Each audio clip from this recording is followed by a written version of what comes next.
Je me rappelle que ma fille, ma deuxième fille, quand elle était en primaire, c'était une enfant parfaite. Elle était sage, intelligente, toujours première de la classe. Elle était tellement calme que parfois même les enseignants se plaignaient, on la trouvait timide. Elle ne parlait pas. Voilà. On me disait toujours, oui, elle est très très intelligente, mais elle ne parle pas. Et c'est un problème. Elle est trop timide et tout. Et quand elle arrive au collège, vers la 5e, son professeur commence à m'envoyer des messages. Son professeur principal, à chaque fois, c'était oui, elle parle trop, voilà, elle n'écoute pas et tout. Et j'étais surprise. Je n'y croyais même pas parce que je me suis dit, mais comment un enfant peut changer comme ça? Et au fil des rendez-vous et des discussions avec l'enseignant, j'apprends que ma fille s'est relationnée avec, selon l'expression du professeur, l'élément perturbateur de la classe. Donc, il y avait une fille dans la classe qui était très, très rebelle, animée d'un esprit de têtutesse, vraiment, voilà, qui n'écoutait pas les enseignants. Ma fille s'est relationnée avec elle, elle s'est liée d'amitié avec cette fille. Et c'est à partir de ce moment qu'elle a commencé à changer. Donc, vous voyez, mes bien-aimés, les mauvaises habitudes et même comment je vais dire, les démons que les gens ont peuvent se transférer par le biais d'une amitié, simplement. Et c'est comme ça que j'ai compris d'où était venu le changement de comportement dans la vie de ma fille. Donc, c'est très important de prier dans le sens de déconnecter tes enfants de tout mauvais ami que le diable pourrait commissionner dans la vie de ton enfant pour le dévier. Vous voyez ?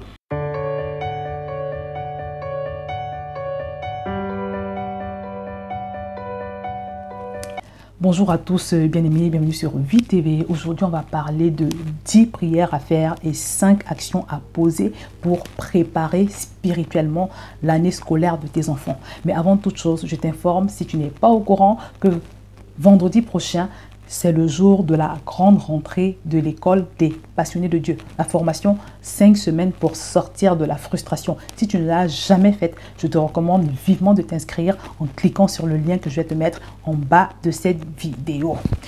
Donc aujourd'hui, on va parler de pourquoi est-ce qu'il est important de prendre possession spirituellement de l'année scolaire de tes enfants. Et même de ton année, parce que c'est la rentrée aussi pour beaucoup de personnes qui étaient en vacances. Pourquoi il est important de prendre possession de ce nouveau cycle qui va commencer. Vous savez, mes bien-aimés, que tout ce qui est physique est d'abord spirituel. Vous voyez? Et tout ce qui n'est pas fait dans la prière n'est pas fait du tout. Et surtout, ce que nous ne faisons pas dans la prière, les choses que nous n'appelons pas à l'existence par notre bouche, parce que la Bible nous dit que la vie et la mort sont au pouvoir de notre langue. D'autres personnes le font. Souvent, ce que nous ne planifions pas spirituellement, ce que nous ne construisons pas spirituellement, le diable le construit à notre place. Sauf que quand il le fait dans le mauvais sens. Il construit de mauvaises choses pour nos enfants. Voilà. Parce que des fois, pendant qu'on se tait, pendant qu'on est distrait, pendant qu'on ne dit rien, qu'on ne proclame rien dans la vie de nos enfants, pendant qu'on n'appelle pas à l'existence les choses qu'on veut voir dans leur vie, pendant qu'on n'annule pas toutes celles qu'on ne veut plus voir, les personnes occultes le font à notre place. Le diable lui-même le fait à notre place. Et c'est pour ça que parfois on a des mauvaises surprises. Un enfant qui était intelligent, tout d'un coup comme ça, c'est comme si l'enfant est devenu bête.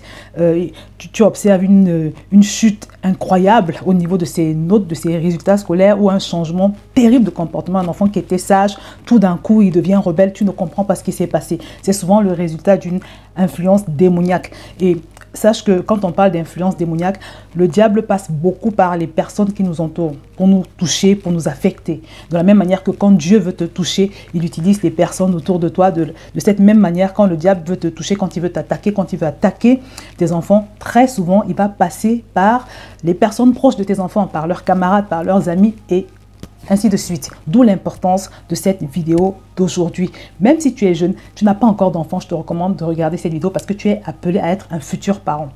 Je me rappelle qu'il y a de cela quelques années, quand ma fille était je pense qu'elle était en 6e ou en 5e, un jour elle est rentrée du collège et elle a commencé à me poser des questions étranges.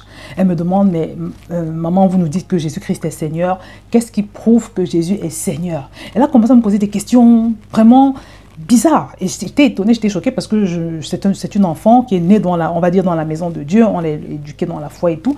Donc je creuse, je cherche à comprendre ce qui s'est passé et je me rends compte que pendant qu'elle revenait du collège, elle a discuté avec deux de ses amis, de ses camarades. Les deux étaient musulmanes. L'une musulmane sénégalaise et l'autre musulmane algérienne, je crois. Et les deux petites étaient à l'école coranique. Donc, elles ont fait le trajet, c'était un trajet de 15 minutes. Donc, elles ont fait 15 minutes de trajet et pendant ces 15 minutes à pied, elles lui ont mis des choses dans la tête. Elles lui ont beaucoup parlé, elles lui ont dit que la religion chrétienne c'est n'importe quoi, que c'est des blasphémateurs, que vraiment tes parents sont dans le fou. En tout cas, elles lui ont retourné le cerveau. Et quand ma fille est rentrée, ce n'était plus la même. Et je me rappelle que ce jour-là, je lui avais dit, il ne faut pas les écouter, ils ne sont pas dans la vérité, ils ne comprennent pas.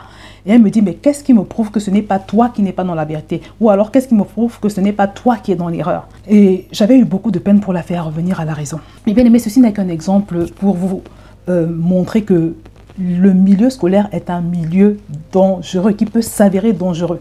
Tu envoies ton enfant à l'école pour l'instruction et il revient avec beaucoup de choses. Je ne peux même pas vous dire les fois où mes enfants ont reçu la visite de personnes, de conférenciers qui sont venus leur parler de la masturbation, de l'avortement, en leur présentant toutes ces choses comme étant des choses normales.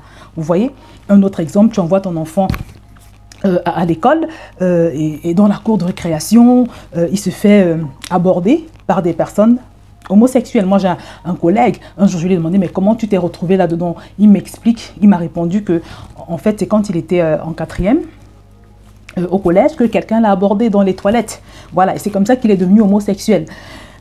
Donc, les personnes que vos enfants fréquentent vont les entraîner dans la drogue, dans le banditisme, dans la pornographie. Mon fils, par exemple, il m'a dit, hein, dans la cour du collège, il y a des enfants avec leur téléphone qui appellent leurs camarades et qui leur montrent des images pornographiques, par exemple. Et c'est comme ça qu'on initie vos enfants à toutes sortes de choses perverses, à toutes sortes de choses pernicieuses. Donc vraiment, mes bien-aimés, si vous ne prenez pas autorité sur toutes ces choses, si vous ne contrecarrez pas toutes ces choses dans la prière, vous pourrez avoir de grosses surprises. D'où cette vidéo. Donc aujourd'hui, on va voir 10 prières à faire et 5 actions à poser pour préparer spirituellement l'année scolaire de tes enfants. Donc la première des choses à faire, je te recommande de dresser une liste déjà de bienfaits de Dieu à l'égard de tes enfants, parce qu'avant de demander quoi que ce soit, avant de prier pour quoi que ce soit pour tes enfants, il est important que tu commences par rendre grâce au Seigneur pour ce qu'il a déjà fait dans la vie de tes enfants. Si c'est un enfant qui est intelligent, dis-lui Seigneur merci pour cette intelligence. Si c'est un enfant qui est courageux, remercie le Seigneur pour cela. Si c'est un enfant obéissant, toutes les qualités, tout ce que tu as identifié de bien chez ton enfant, fais la liste et prends le temps de faire une prière d'action de grâce par rapport à cela. Parce que tu ne peux pas commencer à demander des choses au Seigneur sans déjà lui dire merci pour ce qu'il a déjà fait, pour ce qui est déjà là. Donc, une fois que tu as fait la prière d'action de grâce, dédie le cœur de tes enfants ou redédie le cœur de tes enfants selon le cas entre les mains du Seigneur. Déclare que c'est une année où ils vont s'attacher à Dieu, c'est une année où ils vont rencontrer Dieu, c'est une année où ils vont se consacrer au Seigneur. Appelle toutes ces choses dans la vie de ton enfant. La troisième prière à faire consiste à dédier l'année scolaire des enfants au Seigneur. Prends possession de l'année scolaire dans la prière.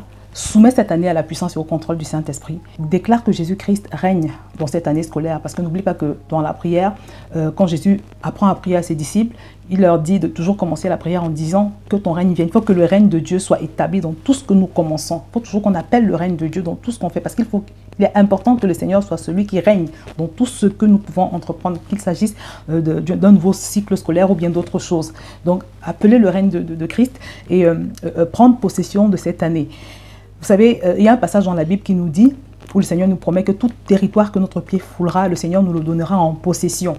Donc, l'année scolaire de tes enfants, ou bien si tu veux la vie scolaire de tes enfants, c'est un territoire aussi que tu dois prendre, en possession selon la promesse que le Seigneur nous fait. Et même le jour où tu accompagnes tes enfants à l'école, notamment s'ils sont encore jeunes, quand tu arrives dans l'enceinte de l'établissement scolaire, prends possession. Tu fais une prière en disant, pendant que mon pied foule cet établissement scolaire, je déclare que le Seigneur me le donne en possession conformément à sa promesse. Tu vois, et s'ils sont déjà grands, tu peux leur demander de faire cette prière. Quatrièmement, je te recommande de dédier leur future nouvelle classe entre les mains du Seigneur. Déclare qu'ils seront dans une bonne classe au nom de Jésus. Parce que tu vas te rendre compte que selon les dires des enseignants, en tout cas c'est mon constat, il y a des bonnes classes et des mauvaises classes. Il y a des classes où les élèves ne sont pas très bons et des classes où ils sont bons. Il y a des classes où les élèves sont plus rebelles que d'autres par exemple. Donc déclare au nom de Jésus qu'il sera dans une bonne classe. Dédiez également leurs enseignants entre les mains du Seigneur. Déclare qu'ils auront les meilleurs enseignants, qu'il n'y aura pas de conflit entre tes enfants et leurs enseignants.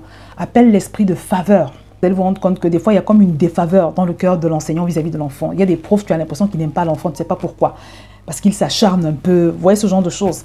Donc tu peux prendre autorité là-dessus et tu peux appeler l'esprit de faveur dans le cœur de l'enseignant. Dédie ensuite leur performance scolaire.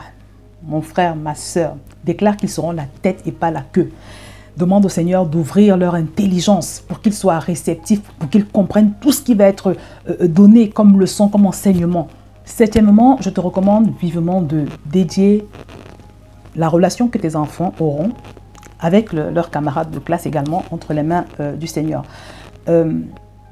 Prie dans ce sens de dire que tes enfants ne seront pas influencés par les mauvais amis, mais c'est eux qui vont influencer. Ce que je vous dis est tellement important parce que, comme je l'ai dit tout à l'heure, les pires choses dans les vies de vos enfants arrivent souvent à la suite d'une mauvaise influence de leurs camarades. Je me rappelle que ma fille, ma deuxième fille, quand elle était en primaire, c'était une enfant parfaite. Elle était sage, intelligente, toujours première de la classe. Elle était tellement calme que parfois même les enseignants se plaignaient, on la trouvait timide. Elle ne parlait pas. Voilà. On me disait toujours, oui, elle est très très intelligente, mais elle ne parle pas. Et c'est un problème. Elle est trop timide et tout. Et quand elle arrive au collège, vers la 5e, son professeur commence à m'envoyer des messages. Son professeur principal, à chaque fois, c'était oui, elle parle trop, voilà, elle n'écoute pas et tout. Et j'étais surprise. Et je n'y croyais même pas parce que je me suis dit, mais comment un enfant peut changer comme ça? Et au fil des rendez-vous et des discussions avec l'enseignant, j'apprends que ma fille s'est relationnée avec, selon l'expression du professeur, l'élément perturbateur de la classe. Donc il y avait une fille dans la classe qui était très très rebelle, animée d'un esprit de têtutesse, vraiment, voilà, qui n'écoutait pas les enseignants. Ma fille s'est relationnée avec elle, elle s'est liée d'amitié avec cette fille. Et c'est à partir de ce moment qu'elle a commencé à changer. Donc vous voyez, mes bien-aimés, les mauvaises habitudes et même comment je vais dire, les démons que les gens ont peuvent se transférer par le biais d'une amitié simplement. Et c'est comme ça que j'ai compris d'où était venu le changement de comportement dans la vie de ma fille. Donc c'est très important de prier dans le sens de déconnecter tes enfants de tout mauvais ami que le diable pourrait commissionner dans la vie de ton enfant pour le dévier. Vous voyez? Parce qu'il n'y a pas que la rébellion, ton enfant peut recevoir un transfert voilà, une mauvaise influence en ce qui concerne la drogue, comme je l'ai dit, la pornographie et toutes ces choses. Donc tu dois déconnecter ton enfant de toutes ces choses. Tu dois annuler tous les plans, les projets de l'adversaire pour ces projets de déviation par le biais des camarades, au nom de Jésus. Huitièmement, annule tous les projets de ce que j'appelle vol d'intelligence du diable dans la vie de tes enfants, parce que j'ai entendu trop d'histoires comme ça, des enfants qui étaient super intelligents et puis du jour au lendemain, leurs résultats scolaires ont fait une chute libre en fait. Donc tu dois annuler tout plan et tout projet de l'adversaire visant à voler l'intelligence de tes enfants. Dédie également leur comportement pendant l'année. Déclare qu'ils seront sages, ils seront obéissants, ce sera des modèles parmi leurs camarades. Prie pour le bon comportement de tes enfants. Dédie leur comportement au Seigneur. Et pour finir, parmi les 10 points de prière, couvre l'année scolaire de tes enfants dans le sang de Jésus. Couvre leur intelligence dans le sang de Jésus, leur obéissance dans le sang de Jésus, leur santé dans le sang de Jésus. Déclare que toute arme forgée par le royaume des ténèbres contre tes enfants sera complètement sans effet. Ils ne recevront aucune flèche au niveau de leur santé. Ils ne recevront aucune flèche au niveau de leur intelligence. Ils ne recevront aucune flèche au niveau de leur obéissance. Voilà, il faut que tu couvres tous les aspects de la vie de tes enfants, toute leur année dans le sang de Jésus et bien évidemment tous leurs acquis, tout ce qu'ils ont déjà. C'est un enfant courageux, comme je l'ai dit tout à l'heure, c'est un enfant voilà, qui a des qualités. Tu couvres tout ça dans le sang de Jésus.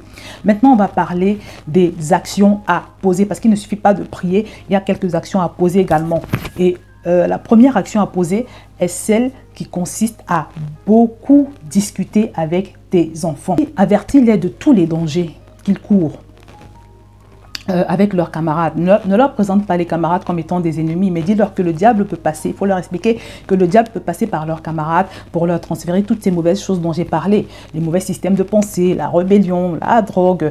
Préviens-les de tous ces dangers-là. Voilà, c'est tellement important que tu en parles avec eux. C'est vrai que quand on parle, après, notre voix se heurte, on va dire, à la voix du diable à travers leurs camarades, à travers les systèmes de pensée qu'ils reçoivent, même parfois des enseignants et tout le reste. Mais c'est important que les enfants soient avertis, que les enfants aient déjà reçu des repères venant de leurs parents. C'est très important. Et quand tu leur parles, il faut bien évidemment que cela soit accompagné de prière. Quand tu as fini de parler avec tes enfants, il faut toujours prier parce que comme je te l'ai dit, ce que tu expliques à tes enfants se heurtent à des voies contraires. Une fois qu'ils ont regagné l'école, le collège, le lycée ou même voilà, l'université. La deuxième chose, c'est bats-toi pendant toute l'année scolaire et même en permanence d'une manière générale pour que tes enfants se sentent considérés, aimés et valorisés par toi. Il est important, indispensable que tu valorises tes enfants par tes paroles, par tes encouragements, par tes affirmations. Même si c'est un enfant qui n'a pas l'habitude d'avoir de très bons résultats scolaires, valorise-le, dis-lui qu'il peut y arriver. C'est si important. Je vous ai partagé le témoignage de mon fils qui était en grosse difficulté scolaire, mais par les paroles, les proclamations, non seulement les proclamations de la parole de Dieu sur sa tête, mais en plus de cela, les encouragements que je lui donnais avec son père, il a été complètement transformé. Il est passé de l'autre bord. Aujourd'hui, c'est un enfant qui est rempli d'assurance, un enfant qui est devenu intelligent, voilà, alors que les professeurs le disaient médiocre et qu'il allait rester médiocre toute sa vie. Donc, voir vraiment les paroles valorisantes, parce que quand tu ne valorises pas l'enfant, quand il ne se sent pas aimé, quand il va aller à l'extérieur, il va rencontrer des personnes qui auront l'air de l'aimer, qui auront l'air de le valoriser, et il va davantage les écouter que toi. Et quand on parle d'adresser des paroles, de bonnes paroles aux enfants, c'est important que tu médites également la parole de Dieu. Voilà. C'est très important que tu médites la parole de Dieu avec eux, en leur expliquant ce que Dieu attend d'eux. Tu vois, c'est tous les soirs normalement que tu dois avoir des temps de méditation de la parole avec tes enfants. Travaille beaucoup sur leur identité en Christ, explique-leur qui ils sont en Christ, qu'ils ont de la valeur aux yeux de Dieu, qu'ils sont aimés par le Seigneur, ce genre de choses. Communique-leur les repères du royaume. Une fois de plus, c'est indispensable de donner des repères aux enfants. Parce que si vous ne donnez pas des repères à vos enfants, les repères du Seigneur, le diable va s'en charger en passant par et leurs camarades et leurs enseignants qui sont souvent mal inspirés malheureusement. Je me rappelle que ma coiffeuse m'a raconté une histoire. Sa fille est rentrée de l'école, sa fille de même pas 10 ans, hein, 8-9 ans. Sa fille est rentrée de l'école en lui disant « Maman, tu sais, deux filles peuvent s'aimer, hein, tu sais, c'est pas, voilà, c'est permis et tout ça ». Elle parlait du lesbianisme et sa mère a commencé à crier au scandale et tout. Et voilà, elle était choquée. Donc, à l'école, la maîtresse leur a dit que il n'y avait pas de mal à ce que deux filles soient ensemble, en couple. Et vous voyez ce genre de choses. Donc, si toi, tu n'as pas établi des repères dans la vie de l'enfant, ce sera compliqué. La quatrième chose à faire, c'est de beaucoup communiquer avec tes enfants, mais communiquer avec eux dans le sens de savoir ce qui se passe à l'école. Est-ce que ça se passe bien avec les enseignants? Est-ce qu'ils arrivent à comprendre? Est-ce qu'ils s'en sortent bien dans les matières? Il faut de temps en temps jeter un coup d'œil dans leur cahier s'ils sont encore jeunes. Et même s'ils sont un peu plus âgés, si c'est des adolescents ou même des étudiants, il faut chercher à savoir si ça se passe bien. Est-ce que l'enfant est épanoui dans la filière qu'il a choisie pour ceux qui sont déjà à l'université? Être vraiment proche des enfants. Cherche aussi à en savoir un peu plus en ce qui concerne leur relation avec les autres. En tout cas, c'est important vraiment de savoir ce qui se passe dans la vie de ton enfant. À l'école, au collège, au lycée ou même à l'université. La cinquième chose à faire, c'est vraiment de te battre de toutes tes forces et de prier aussi pour cela, pour devenir un parent que ses enfants admirent, pour devenir un parent que ses enfants voient comme un modèle. D'où l'importance d'être soi-même consacré. Parce que tu ne peux pas vouloir que tes enfants soient consacrés, qu'ils soient, voilà, qu'ils marchent dans les voies du Seigneur quand toi-même tu n'es pas un modèle. Donc vraiment, travaille également pour cela et prie également pour cela, bien évidemment. C'est tellement important. Parce que je vous assure que personne n'est à l'abri de toutes ces déviations qu'on observe souvent chez les enfants. Et les conseils que je partage avec vous aujourd'hui sont on va dire des choses que j'aurais aimé savoir. Vous voyez, avant même de faire mes enfants. Donc vraiment, je t'invite même à partager cette vidéo à toute personne qui a des enfants, ça pourrait aider.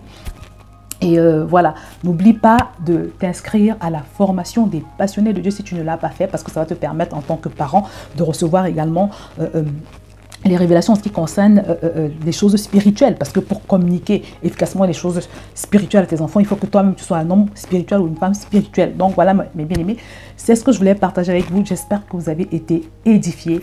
Je vais m'arrêter là et je vous dis à très bientôt sur VTV.